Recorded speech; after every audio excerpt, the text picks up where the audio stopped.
Hello, my name is Sarah, and I am presenting on Wisconsin Commitment Law, Chapter 51, but specifically on a portion of it, Chapter 51.2. The law itself is defined as legal procedures for voluntary and involuntary admission, treatment, and rehabilitation of individuals with mental illnesses, developmental disabilities, drug dependency, or alcoholism. There are a lot of different aspects and sections to this law. I am specifically focusing on Chapter 51.2. The most recent change to it was made in 2010, and statistics are also updated yearly. The history of this law comes from Alberta Lessard's case. She had been involuntarily committed into Milwaukee County Asylum for suicide attempts and schizophrenia on multiple different occasions. She had been permanently committed without her knowledge in a court case where law enforcement argued for her to stay permanently committed. Alberta had advocated while she was in the asylum that you shouldn't be committed involuntarily or permanently unless a danger to yourself or to society. It had been noted that patients had less processing rights than criminals. People were often treated like animals who could not take care of themselves.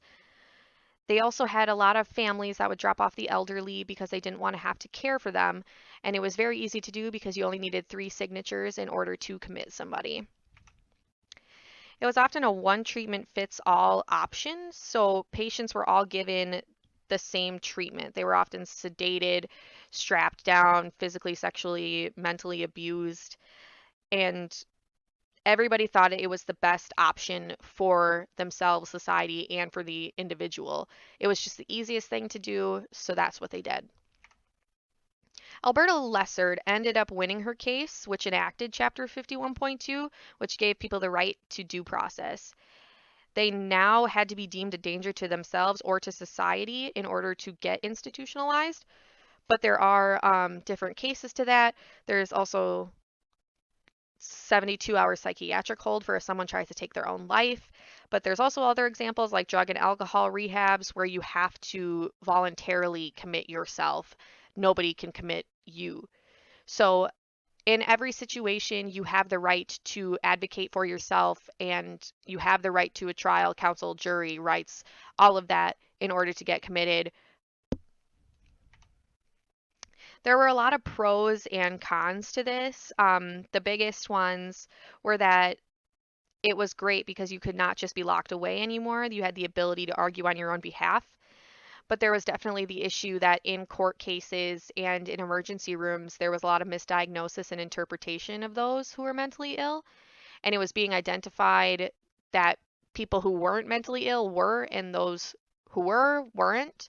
So it was bad receiving on both ends. So people weren't getting the treatment they needed, and people were. So it was just super backwards and super hard to deal with.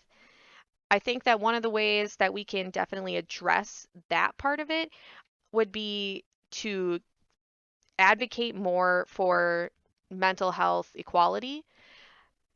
People need the options and need to have more awareness on what their options are for getting help that way.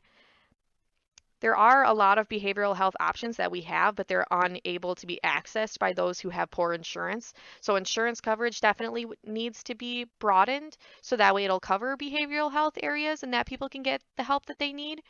The other most important thing is that we need to change mental health stigma.